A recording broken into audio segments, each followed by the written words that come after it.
codependency or older models. She's using this model for working with many, many people. And that makes her as much of an expert as we can get at the moment. So thank you for Kim for running this. And I won't respond to anything unless you ask me or the folks who were there ask me. Awesome. Thank you, Rob, so much. And I am glad you're here. Yes, it makes me a little more nervous, but not really. I think we've done this a few times as far as go back and forth. As Rob said, I am so excited to be able to share a little bit maybe about Prodependence and answer questions you might have about that. Last week was our first webinar, and hopefully we talked about some basic tools that you could maybe use to help you in the early stages of your healing process.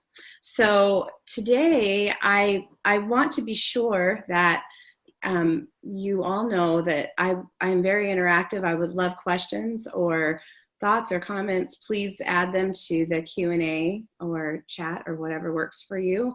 And maybe Dr. Rob will help me monitor those a little bit. Yeah, we're here not to, I mean, we could lecture. I know I could talk to you all day long. I'm sure you'd be very thrilled. I'm sure Kim could talk all day long. I've heard her. But we're really here as experts to answer questions. I mean, that is our goal, to help you figure out what to do with your relationship with the addict in your life, with the issues that you're dealing with. I consider this the opportunity to talk to experts and get advice for free. And so we can talk to each other and you can watch us, but I would recommend that you come in and ask us a question about what you're dealing with or what you're learning or what you need help with, and you do that down there in the Q&A. So do you want to just chat, Kim, until they Sure. decide they want to engage? Absolutely. So last week we talked about balance. We talked about when you discover, or if you're in a situation where you discover that you have a loved one who has made an addicted loved one who's made choices that has caused pain or has turned your life upside down. Some of the very first steps that we typically take as people come in is to try and help them just create a little bit of balance and a little bit of grounding so they can make some, because there's a lot of decisions on the table typically in these cases where there's a lot of decisions that you want to make, or there's a lot of things you want to do, and we want to make sure that you don't feel pressure to make any decisions and that you just learn how to do some basic self-care and take care of your needs so you can sort through the mess.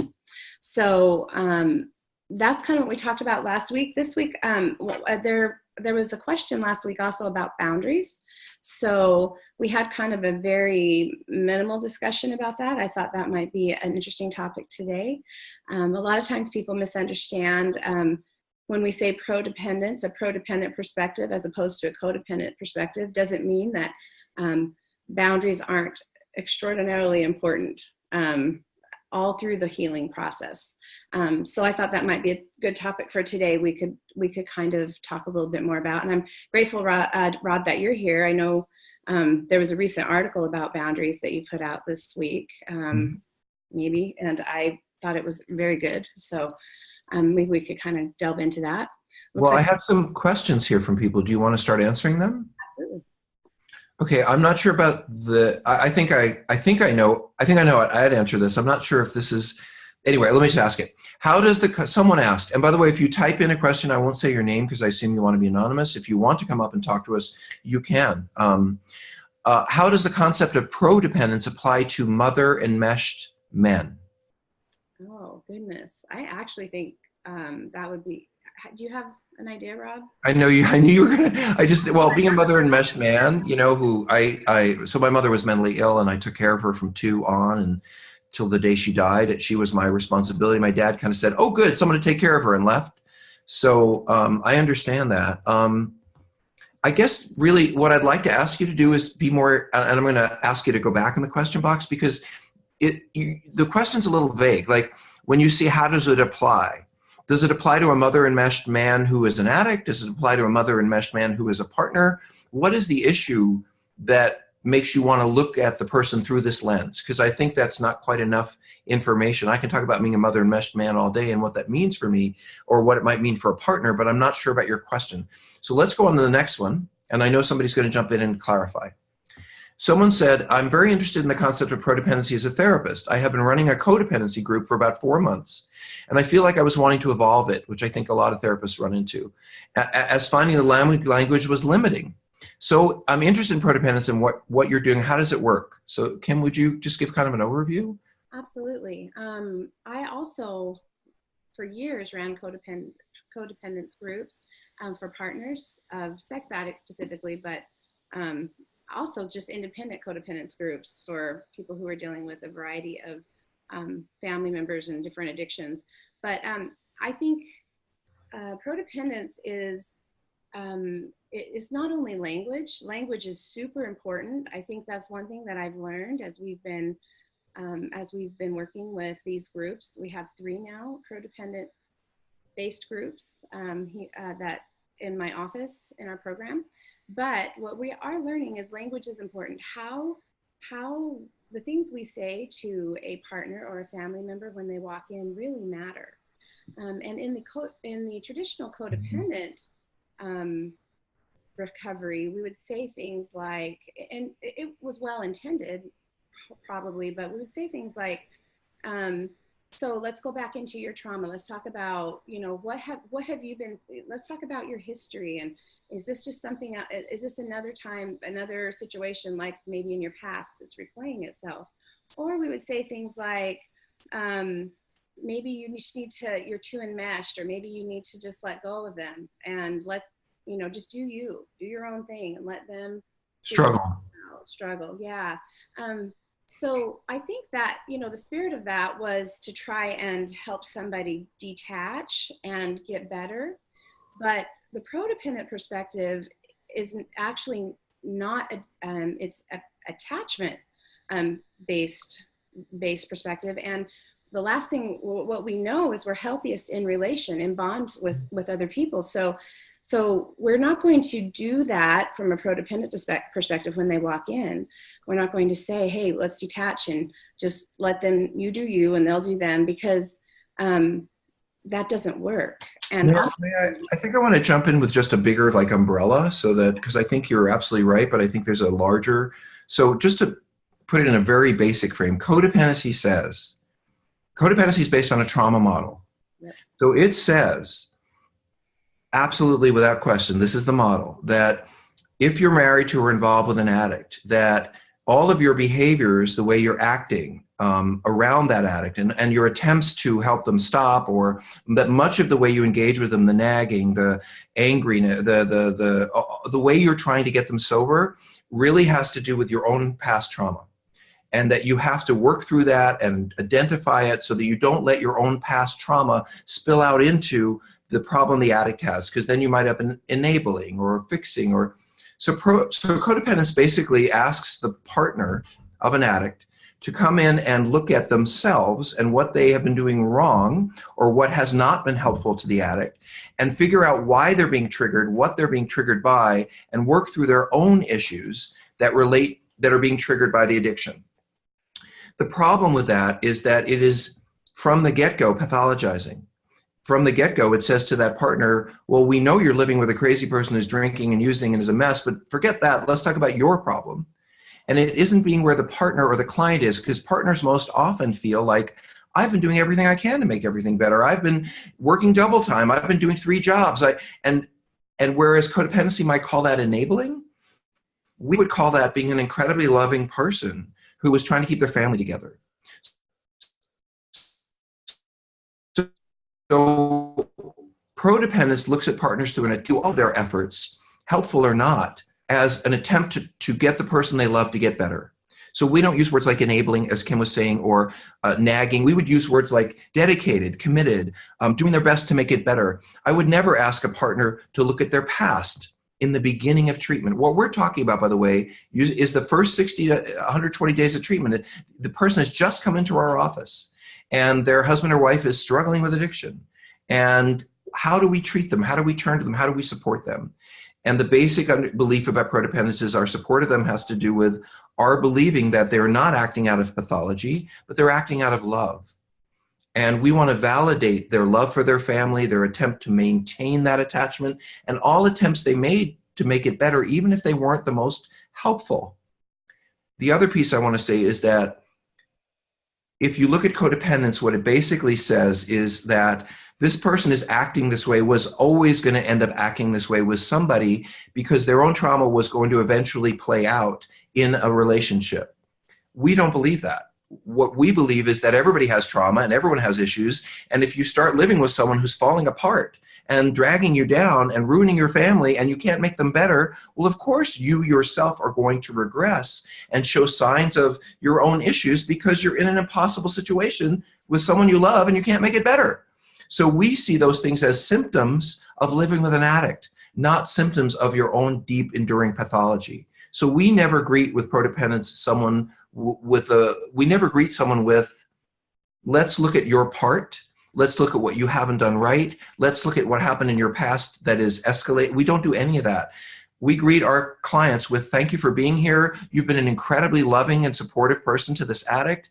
How can we help you make your loving more effective? How can we make your care more effective? We're not going to, if you bring bottles home to your husband, because that keeps him from getting a DUI or driving drunk with your kids, I say, good job. You got that person to not get another drunk driving arrest and not drive drunk with your kids. Now, bringing bottles home to an alcoholic may not solve the larger question of alcoholism, but boy, that's not enabling, as codependency would say. That's a smart idea toward trying to help your family survive. So we never pathologize partners for any attempts they've made to try to love someone into healing. Even if the loving was nagging, controlling, whatever negative names you want to call it, we just see that as a natural part of being in a crisis with someone you love. Right, because you don't want to hear when you walk in, you're just in crisis. You're trying to figure out how to breathe.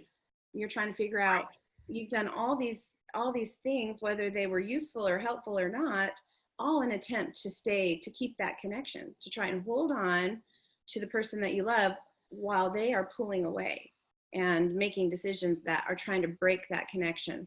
So yeah, that explanation is absolutely exactly right. So some of the words that you'll hear in codependency, from Prodependence, we don't use. We don't see it that way. We see it as just loving attempts to hold on to someone you love. And we're going to then, how we approach the early stages of treatment is really just helping you find your ground, helping you figure out, how to take care of yourself so you can make those big decisions, and they will come, and it will naturally evolve that way. I'm not interested under Prodependence in what your mother did to you, your father did to you, or what happened when you were 7. What I'm interested in you is, how are you going to get through the day? How are you going to deal with your anger? How are you going to deal with it if he or she drinks again? How can you get the support you need and not feel so alone in this? I want to be where that client is, which is they're in crisis. They're struggling with something that's overwhelming them. And I know my response to a crisis is to be where that client is, validate them, support them, offer them hope, but not do anything complicated. If your kid was hit by a truck and they were in the hospital in a coma, I don't think we would be doing deep assessments of why you're such a mess. It would be obvious why you're a mess. Your kid's in the hospital. Our job would be just to support you. Why is it any different if your husband or wife is alcoholic or drug addict? We have more questions, Kim? Yes. Someone wants to know, or someone said, I didn't appreciate, and we're going to get back, by the way, to you. Someone's asking about the mother enmesh thing. We'll get back to that. Someone said, I didn't appreciate my husband's therapist suggesting to me when we first met that a reason that I should work on, if I'm going to stay with my husband, I should probably work on this relationship because I was probably just going to marry another addict anyway. In other words, the therapist was saying, well, you're only going to attract other people with pathology, so you might as well stay in this relationship with this person who's struggling. You might as well work out your stuff here because you're just going to recreate it there. And the question is, how valid is this statement? And how do you feel about a clinician saying that to a partner right off the bat? Well, I think that is, unfortunately, that has been the typical response, I would say, from the codependent perspective, that everybody has pathology in their past that probably they will repeat. They're going to marry the same kind of person or be in the same type of relationships over and over and over.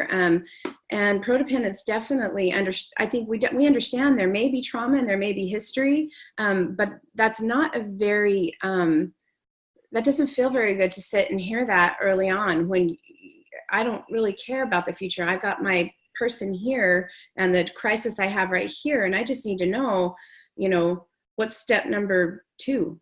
I came in here, step number 1, what's step number 2? Who I'm going to marry in the future, I think isn't relevant at that time. So definitely later on in treatment, you may get into understanding some of those patterns, and that might be relevant in your life or the life of a partner. But early on, that's usually not useful. It's not useful to most people, and it feels confusing. But I want to add something to that, because there's a great chapter. My favorite chapter in Prodependence is the last chapter, and it's a chapter called "Twos Don't Marry Sevens," and it addresses the question of, if you have some stuff, are you going to marry someone with stuff? If you have issues, and absolutely, we are attracted to people who are at similar levels of functioning than we are. We don't expect them to run off the rails and get worse, but when they're healthy, we're probably pretty similar in a lot of ways, or a good reflection of each other. So what's wrong with the fact that you might be attracted to men who are a bit compulsive, or who might have some trauma? You may always have that attraction.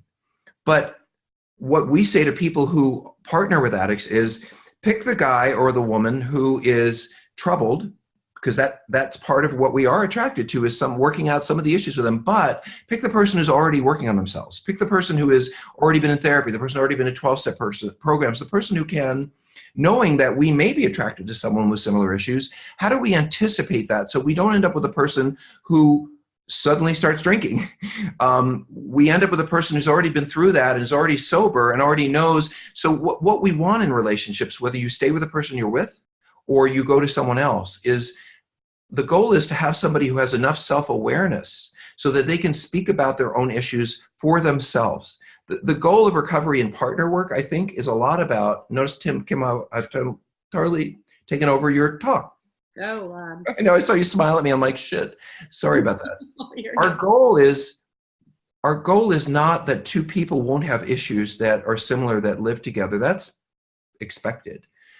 The goal is, how can you be two people who can lean into each other's strengths, support each other's vulnerabilities? You're going to get involved with someone who's vulnerable in certain areas because you're probably vulnerable in certain areas. That's great.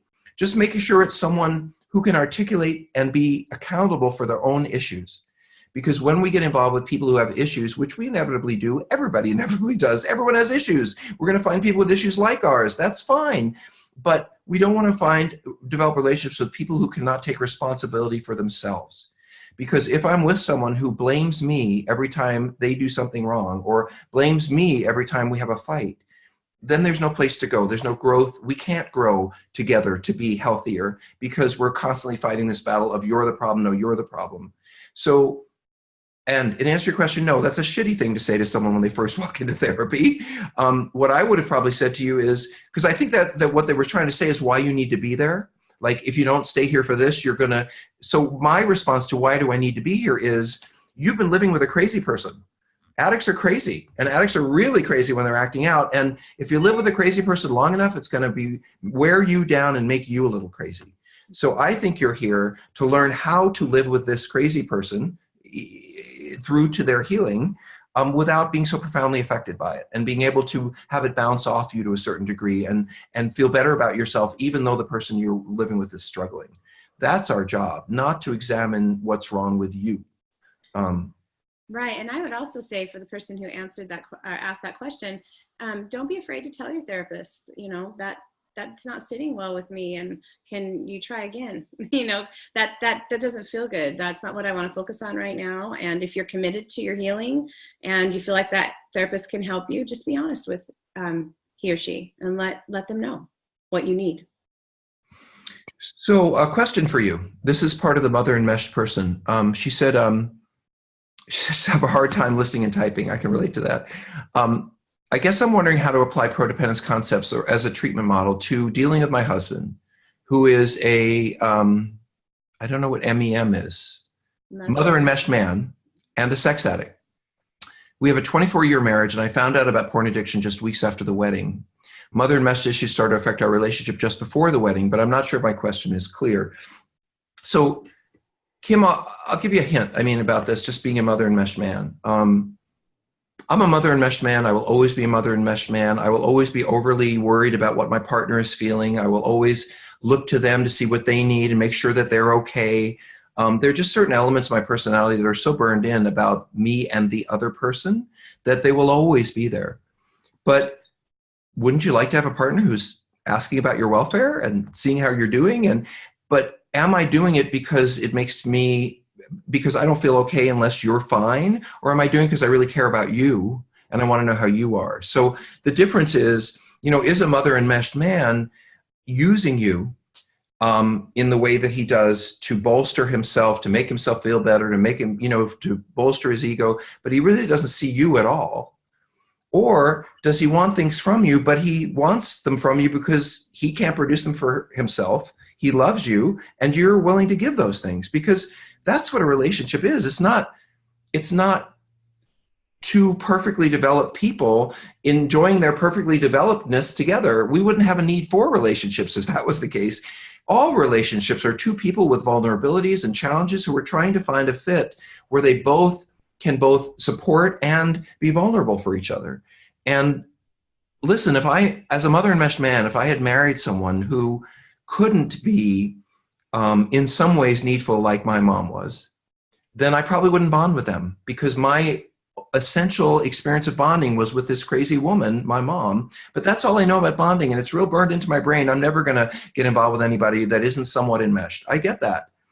How we live out that enmeshed relationship, like, do we involve friends and do we let people in, or do we sit like two people who are trying to get through the storm together? How you live that relationship is what's meaningful, not you do want to be giving, you do want to be supportive, you do want to meet the needs that he has from his vulnerable brokenness growing up, but you also need to have your boundaries, understand that you exist, you matter, and there has to be a place there where you say, no, that's something you can do for yourself. And knowing where that line is for you is where I think the piece comes in about prodependence. And back to Kim's question about boundaries. Yeah, that's kind of where I was going to go as well. That boundary piece is just really important for you to understand. And contextually, I'm wondering if the enmeshment is more how he responds in the relationship with you, or is he still responding to his mother? I mean, is there a struggle there? I don't know. So I think what Rob said is exactly right. But I think having those boundaries, understanding how to deal with and how to work with your partner, what works for you and what doesn't, and being able to express that to him clearly. But also, because sometimes addiction, remember, is all or nothing. It's that pendulum swings really big. So figuring out what's the moderate, how much connection feels good for me and for him, and what's healthy for us as a couple. So I have more to this question. Thank you. She said, his mother enmeshed issues have ruined his ability to commit and connect with me as a faithful spouse. His primary loyalty is to his mother. So what this person is not, so I live with my mother in my head, and my reactions to her. And sometimes I have to look at myself and my husband and say, am I reacting in a way that is really more mirroring what I grew up with, which was living with a crazy person? Or am I just dealing with my frustration and dealing with my adult partner? And I have to think through that sometimes. But what you're saying is it isn't about that the mother's still involved and she's still alive and she's taking up rent-free space in your marriage. That's a different issue. Kim, I'm going to hand that to you. So back to what we were saying, or what I was saying, is then that would require some really, some help around boundaries within the relationship with your spouse, within the relationship with your mother-in-law, and figuring out how that is sabotaging that relationship, your relationship with your husband, and what you need, what that contact needs to look like, what that, is she involved in everything you do? Does husband pull her into everything you're doing? So Kim, concretely, what kinds of boundaries, like I'm thinking about, what would be some concrete things that would be acceptable as a wife to say, this isn't or isn't okay with me, and that she can really sit in and say, no, this is how I feel, and I'm going to enforce this. Like, what would be some things with the mother-in-law or him? Well, I look at several different areas. We talked about this last week. I look at like my physical space, like that's the first area I look at, like my body, my space, what we do, physically. So it may mean that, or the amount of contact that we have. A boundary might mean, I'm okay having dinner with mother once a month, but not every Sunday or not 5 times a week or whatever that looks like. Or mom can come over for dinner, but she can't stay till 11 o'clock at night. She comes for dinner and she leaves. Right. And then another area I would look at are maybe my emotional boundaries. Like, does she try and sabotage, does she try and tell me how to feel or tell my husband how to feel? Does she, or do we allow her to have more input than what is healthy for us?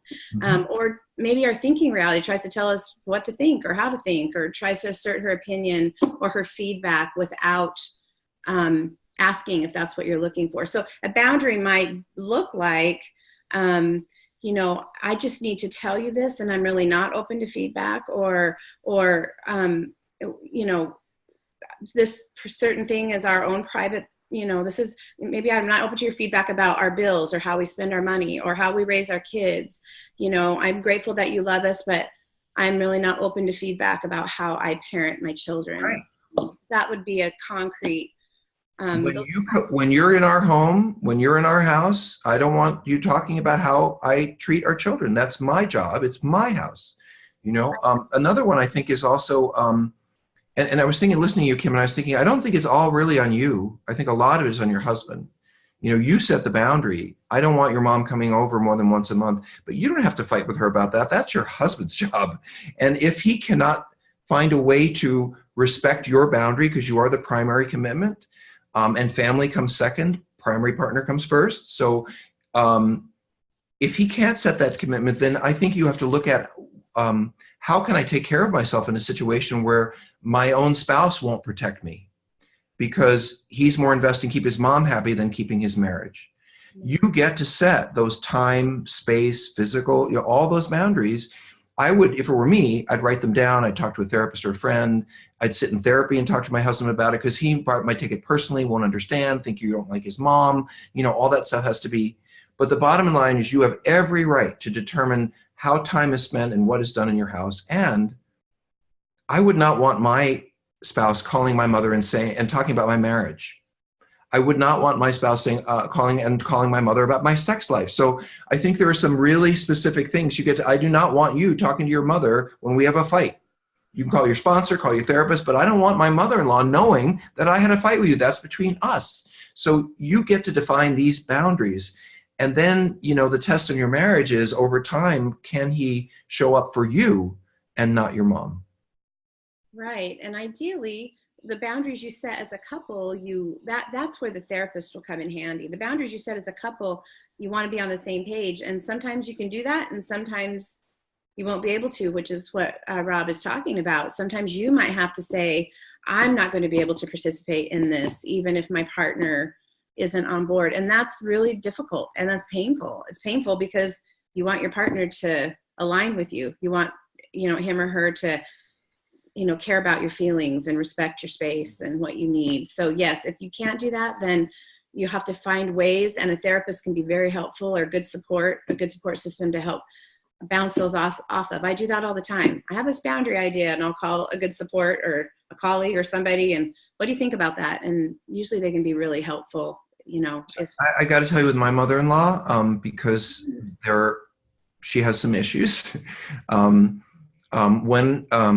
she lives about an hour and a half from us, and when my husband wants to visit her, we go out to where she lives and I drop him off and then I go shopping. I don't spend time with her. I don't hang out with her. Maybe once a year on the holidays, we get through a dinner, because that's not how I want to spend my time. And I don't see it as supportive to my marriage for me to be there. I would rather he wasn't there, but if he needs to go, I just don't want to be there. And there's nothing. And by the way, holidays, we can stay in a hotel or a motel. We don't have to spend the night. There are many ways to set a boundary. We'll come for Thanksgiving dinner, but we're going back to our hotel. There are many ways to help, even if your husband can't, set this physical boundary so that you can get away from her and get away from that influence. Right. And your partner would need a therapist too to help him delineate what's healthy for him or not. If he's got that enmeshment and has a lot of work around that, that's going to be some very individual work for him. Okay, so get this, Kim. So this person then said, and I love this, thank you for saying this. She said, well, so then he just doesn't care about me or my feelings. Yeah. That's, I know it feels that way. yes. Which I would imagine it does feel that way if he's not on board, or he won't listen, or he won't be respectful of what it is you're saying. So I definitely would get somebody in there, a good therapist in there, to help us communicate that to each other, and help us just try and find common ground if we can. And you can also tell him, this hurts. You know, you probably have, but you know, this hurts a lot. It hurts that, you know, I feel like you know, my needs aren't respected in this way in the relationship. And you know, it makes me want, it probably creates this environment where you want to turn away. You know? Do you know what an ideal pro-dependent relationship for a man and woman, or two people together is? It's, I'm looking out for your vulnerabilities and I'm leaning into your strengths. You know, I know that you struggle around my mom, so I'm going to be there to help you get through that issue with my mom. And you know, I struggle with my mom, so I'm going to lean into you for some help with dealing with my mom. So I'm helping you with your vulnerability around her by respecting your boundary. I'm turning you to you with my struggle with her for your strength. I'm sure there are things that you do that drive him crazy. I mean, there have to be. You know, can he turn to you for your wisdom and your strength, and you know, and also understand your vulnerability? This is what a good relationship is. The problem is, what if he doesn't ever come around? And that's when you have to really say, do what you're saying. I don't know if you exist in this relationship or not. I don't know if you're just an object to him or if you really matter. I don't know. I don't think, it sounds like you don't know.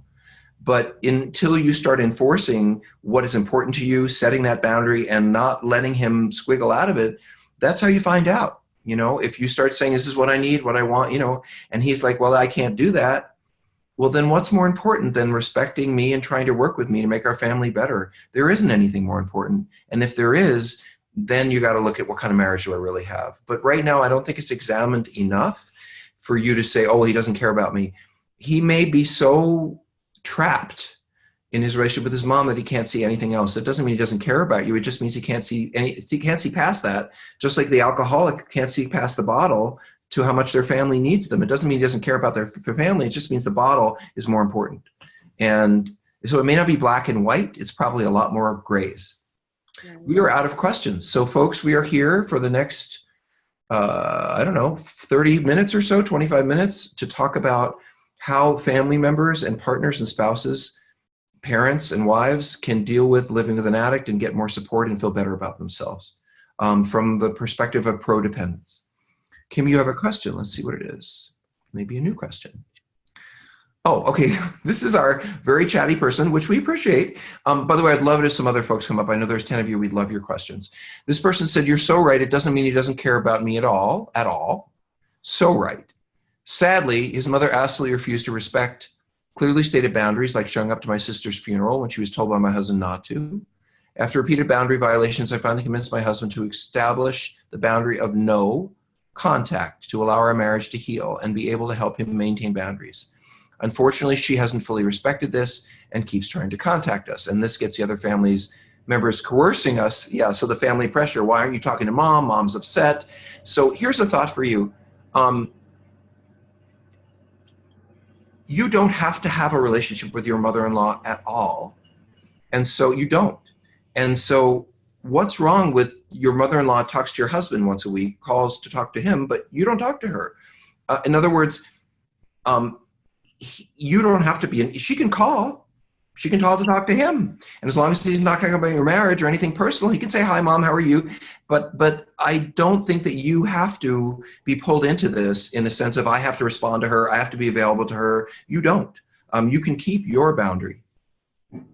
And your mother-in-law might need her son to call her once a week. I don't know, you know, but you don't have to be involved. And there's nothing wrong with that. It sounds like this is a big thing for your husband to learn. You know, this is still a piece that he's sorting out with her. You know, he's still wrestling with that, like how to how to get those boundaries respected and maintained that he's setting. What I heard you say is he set a boundary that or setting boundaries that she's violating. And that really is on him to figure out how to do that, and what kind of contact and lack of contact, while still trying to be respectful of what you need, what your needs are, and what, what feels good to you. So. And as frustrated as you are, I actually feel some empathy for your husband, because I know what it's like to be trapped between a needful, broken mom and the person you love. It's not an easy position. I'm not saying that he's right or he's doing a good job or he's even trying, but I can imagine having some empathy for this woman that you feel so much responsibility to, and this person that you live with and you love. And how do you, when it's always been like this, how do you pull it apart? By the way, that you can tell. Well, I won't tell you what to tell his family about talking to your mother-in-law, but I have a 4-letter word for that. Yeah. So who else has questions for us? We are here to support you guys, and we want new questions, new folks. We really appreciate that. We are introducing and discussing prodependence and how to work with families, parents, partners in a more loving way, dealing with addiction. Kim, do you want to talk about, by the way, just to tell you, Kim, I know you talked about boundaries last week, and you're like, well, we talked about that last week. So I often find that we repeat certain themes over and over again because they're so important to be talked about. So you'll probably talk about boundaries all the time. I do. And I wanted to reiterate about boundaries. Sometimes I know in my own world, that was one of the first words I heard in my own healing journey. And I didn't know what it was, but I knew I wanted it. And, but I was so far from even understanding how to do that or what to do. I really just wanted safety. I wanted safety, and I wanted to know that I was going to be okay. And part of me wanted to control the pain. I wanted to stop the pain. I wanted to stop all the injury in my life. So I wanted to reiterate even about boundaries, even from last week, that usually you won't be able to set those right away. Or you might have some very basic ones, but over time you will learn, as you grow and heal, you will learn that it'll become more clear to you what those needs are as you start to be able to pick apart, kind of your needs and wants, and then it will become more clear. So I think partners oftentimes just feel a tremendous amount of pressure. I need boundaries right now. I need to stop. And sometimes we set those and we can't figure out why somebody won't respect them or why they won't abide by them. And oftentimes it's because we're not quite ready. Or they're not, or they don't know how. Yeah. So it's a combination of, we're just really early in the recovery process, and we're just trying to manage pain. And boundaries, you can maybe do some very basic ones. Like, I know I have my top 3, maybe you have to be honest with me about something, you can't do this or that, whatever. But just know that boundaries evolve and they are fluid, and they're going to be something you'll work on forever, regardless of your relationships. All your relationships are going to require boundaries, and the boundaries you need today might not be the boundaries you need, next year. I just want to say also that, reminding your husband that you've set a boundary does not have to be a discussion. It can simply be no, or no, we discussed this. No, you don't have to debate every time the boundary comes up. You've already said it. We have some questions here. Okay. This is a question I think we're both going to have to answer, because I love this question and I just want to answer it, but I want absolutely you to answer it. So both of us. So this person says, I'm the first to admit that in recovery, my husband and I are more of a we than 2 I's. We feel as a couple that this position is what is comfortable for us right now. His therapist speaks of enmeshment. Does our current relationship really need to be viewed that way? I would say I don't think there's anything wrong with viewing your relationship that way. And from a prodependent perspective, I was kind of excited to hear you say that. I think you need to determine the we's and the parts of the we's that are healthy for you and that work for you, and the parts that don't. Sometimes those get a little bit messy, and they can be a little bit messy, but a couple coming together to work on recovery and coming from a we perspective is not a bad thing. It can be a good thing. you may again have to tell your therapist, help us come from that perspective, but also I need to heal the parts of, you know, broken heartedness in me, and I need, you know, and my partner needs to heal the addictive, you know, and wounded parts of him or her. So, you know, I don't want to pull all the way apart to do that. I do want to hold on and maintain some connection while going through this. And hopefully your therapist will understand that language. Sometimes we go right to enmeshment. That's kind of a way that therapists have been trained for a very long time, unfortunately. And that's part of the big difference in prodependence versus codependence is it's attachment based. So what you're talking about is I think what I'm hearing is you want to stay connected and heal from a we perspective. I always say, I think Pat Carnes, you can correct me, came up with the three-legged stool analogy. In healing a relationship, there's the leg of the stool that's your healing, the leg that is your partner's, and then there's a leg of the coupleship. And all three of those need healing in order for that to stand and to stand solid. So that's what I'm saying. Yeah, actually, I think the three-legged stool came from Freud.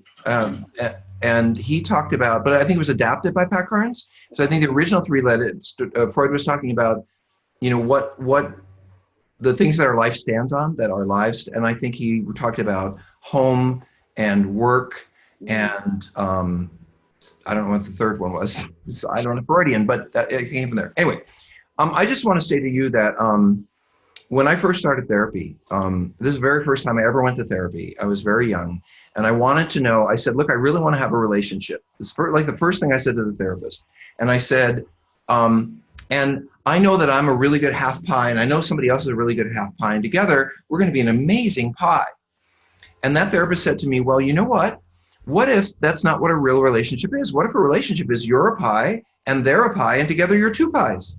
And for a very long time, I believed that's the way it was supposed to be.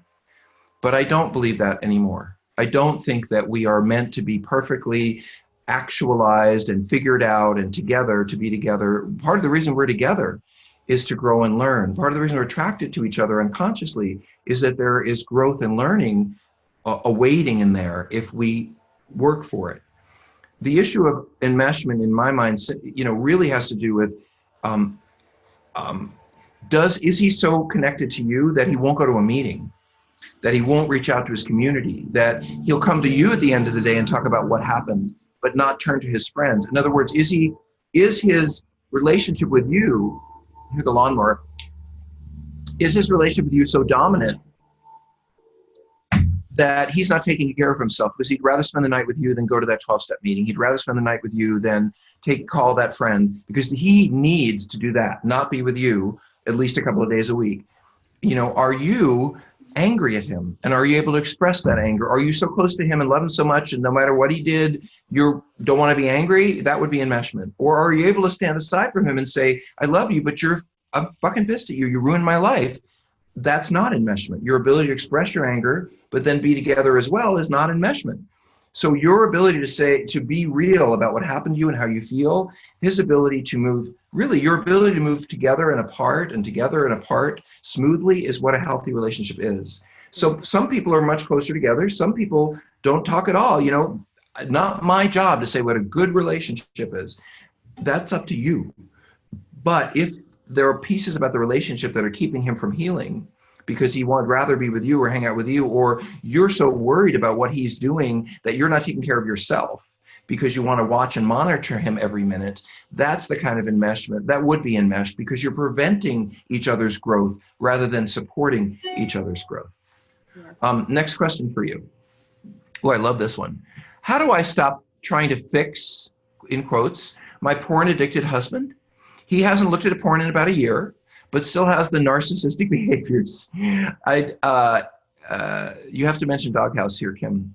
And he doesn't see how his behavior is damaging to me or us. He doesn't think he has any issues. Also, he is read out of the Doghouse, oh, okay, and does the absolute opposite of your advice. So just to say it, Out of the Doghouse is a book I wrote for men to heal the pain of having betrayed a woman, because men often don't know how the depth of pain we cause a woman when we cheat or hurt them, and therefore we don't necessarily understand how to fix it. And so I wrote a book teaching men the degree to which you guys hurt and the degree to which they need to adjust themselves over a period of time to accommodate that hurt. So if your husband is, by the way, doing the opposite, that makes him an asshole. Because I wrote a book that specifically says, this is how you hurt your spouse. And if you want to stay in this relationship, these are the things you need to do to heal it. Be humble, show empathy. You're one down, you're not equals. You got to earn your way back in. So if he's not doing any of that, I mean, that just really concerns me for him as a human being. I worked with men who read out of the doghouse 20 years after the affair and burst into tears saying, oh my God, I could have saved that marriage 20 years ago and I didn't know how, and I feel so bad about it.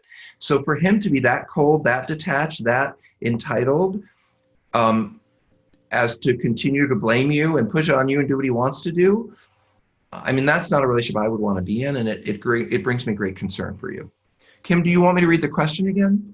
Yeah, I got a little lost. I just want to kind of back up just a little. Yeah. Yeah. She said, how do I stop trying to fix my porn addicted husband? He hasn't looked at porn in a year, but he still has the same he's still a narcissist. He still doesn't see his behavior as damaging or affects me. He doesn't think he has any issues. Also, he's read out of the doghouse, and he doesn't think, and he's doing the opposite of all your advice. Mm-hmm. Yeah, I think, like Rob said, I mean, I'm concerned. His behaviors, he may not be, actively engaged in his addiction as he has in the past, but certainly, the behavior is not necessarily matching his sober. Yeah, I don't believe him. Like, I don't believe that somebody who could continue to treat you that way is also committed to honesty with you. So he might not be doing the traditional things he was doing, but I wouldn't call that recovery either for the relationship. So I guess I want to say, why do I want to fix him? Because you are hurting still after a year of having a sober husband. You want to make it better. Unfortunately, and you want to get something that you weren't able to get. Now you want to have it because he's supposedly sober, but you still don't have the relationship you have. That's crazy that you want. That's crazy making. So it makes you feel kind of nuts because you're like, well, here's this guy who should be getting better because he's not doing the things he did in the past, but maybe he's not taking the physical action towards addiction, but emotionally it sounds like he's very stuck still. So you want to fix him because you're hurting. And I really think that I agree with Rob. I mean, there's more work that needs to be done there on his behalf. On your behalf, that would be big boundary stuff for me. I would be saying very specifically, I am not seeing empathy. I am not seeing remorse. I am not seeing you making the attempts to rebuild trust and put the train back on the track that you ran off, which just the effect of that is you're pushing me in a corner. I don't have a lot of options here. Mm-hmm. Either I try and fix you or I'm going to have to take steps away from you that I don't want to take. Ultimately, we don't make anybody do anything, even somebody we love a lot. That's why this is so painful. But I definitely think you could lean in that way with him and maybe set some boundaries about what this looks like moving forward, what some of your expectations might be for your own safety.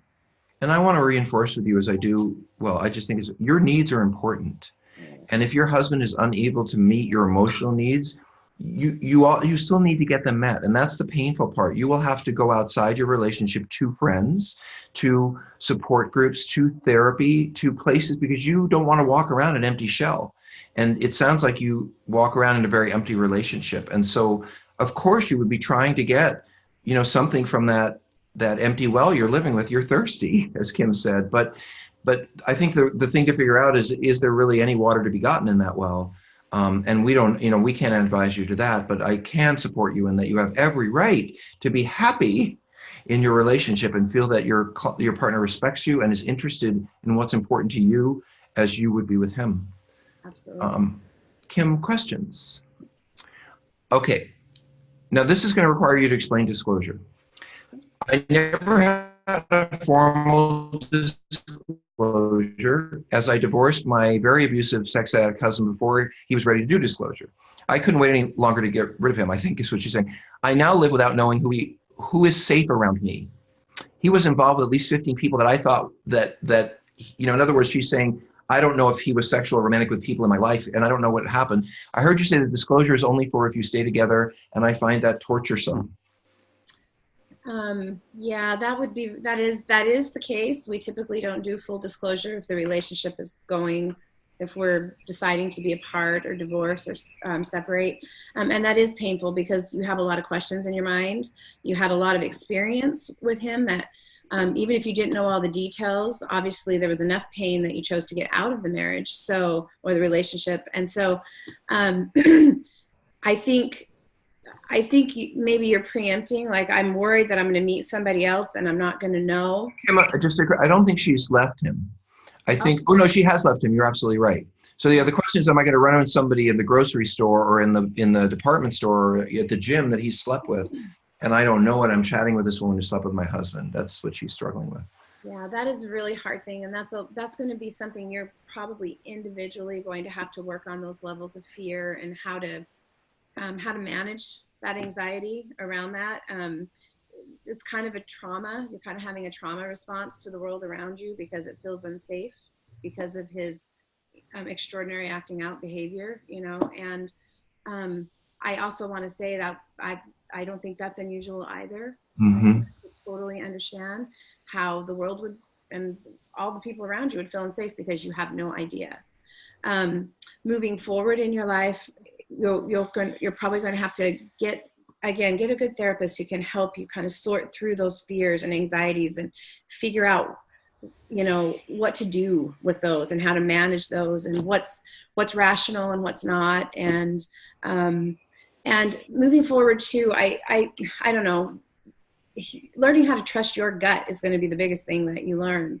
That will help you through this. Learning how to trust your gut. Whoever's out there, whoever's done whatever they've done, you'll learn how to let go as you learn how to figure out what's going on inside of you and trust what feels good and what doesn't. Sorry, Kim. No, go ahead. Well, there's a little bit more information. This person, she's saying, I say all these things. He just blows me off. He tells me I see him as a project. I mean, so here's the thing about prodependence. You're not the reason your husband has problems, and you're not going to be the thing that fixes him. You can be a contributor to his healing, and you can support yourself, but you can't love a brick wall. And I totally get, I'm sorry, this is the person who talked who's still with him anyway, is that the same? Yes, I'm sorry. I'm terrible at this apparently. Anyway, the bottom line is that,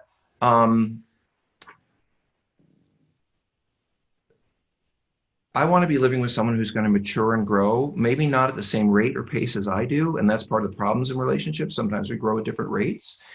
But no matter how mature or immature you are, I am always deserving of your respect. And if you don't respect my words, if you don't respect my feelings, you don't have to agree with everyone, but if you don't respect what I need, that's not a relationship. So I kind of have to ask you, are you really in a relationship? Or are you living with an object that is kind of like a rock that is not movable, not very warm and fuzzy, and just kind of likes being where it is? Because that's not a relationship. And I understand that some of what gets called codependence, which is, I think, can be interpreted as how hard it is to face the fact that maybe the person I've been with isn't the right person, or maybe I need to move away from this attachment.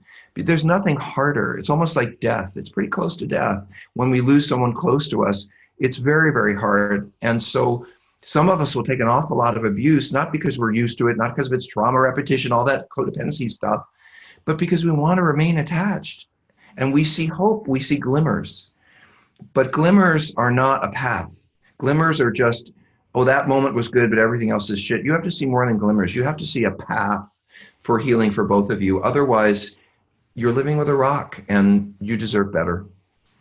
Go ahead. It can be just as painful. And living with somebody and having that feeling, that emotional detachment, that emotional divorce, for lack of a better word, and then not being with somebody, it's still a slow death. It feels so lonely, and it feels terrible. So I could be with somebody, or I could let somebody go and let go of an attachment and still feel so alone, but I can be in the same room, which is what you're probably experiencing, and still feel that kind of loneliness and grief. I feel the need to mention something about psychotherapy. We know what makes people go back to the same thing over and over again. It's not getting a reward every time. If you get love and hugs every time you see your partner, every single time, you might get kind of bored. It's not never getting it, because if you never get the hugs and the love, you're probably just not going to be able to tolerate that. But if you get the hugs and the love once in a while, when he or she's in a good mood, we as human beings will chase that occasional reinforcement forever. This is why slot machines don't pay off every time, and they don't never pay off. They are designed to pay off just enough to keep us interested. Sometimes we will form relationships with people, especially if we get married really quickly or involved, and we don't know them that well. And what we've been fed is the fantasy of what we want, but that person is not able to carry it out with us. And it's very hard to believe that someone we love, no matter how much they love us, wouldn't want to be in the fight to make it better, but some people don't or can't. And intermittent, occasional reinforcement for my needs is not the relationship I want to be in, because it just gives me hope with no follow through. It's like dessert with no dinner. And so that makes me sad for you. I want to say just really quickly, thank you, Kim, for this group. Folks, we have 11 or 12 groups running a week. If you go to sexandrelationshiphealing.com, that's where we are. That's where you'll find us. Our goal is to provide as much support around sex, love, and addiction issues as we can at no cost. We are volunteers, or we are low-paid monitors trying to help you guys out at no fee. We understand these are difficult issues. They're confusing issues. You often don't get expert advice, and there's a lot of shame and embarrassment. That's why we're here. The only thing we ask is that you come back for more. You can also find us. I have a podcast. I think we just made top 10 addiction podcast in the country. We have a podcast called Sex, Love, and Addiction, which has a whole bunch of really amazing speakers. And you'll find me on Friday night, every Friday night on In the Room. So that's tonight at 6 o'clock Los Angeles time, intherooms.com. I'll be answering questions about sex, love, and addiction in the same way we do here. And Kim, there is one more question, which is, how do I find a prodependent therapist? The best. Someone asked that. I don't know that there's a whole ton of them out there yet, but there is a lot of interest. A lot of therapists across the country are discovering and reading and learning, and we're all meeting together, a lot of us. So I think Sex and Relationship Healing, Rob and your team are probably the best resource to connect with, to find a therapist who, Tammy, I think a lot. Write us a note. Go to Sex and Relationship Healing to the contact us and say, I want to find somebody who comes from a codependent model. They may not have that fully articulated and figured out yet because we're still working on it, but we probably can find you someone who's not going to tell you that you are making the problem worse. Well, and you could even take Prodependence, the book, to your therapist. Ask them to read it.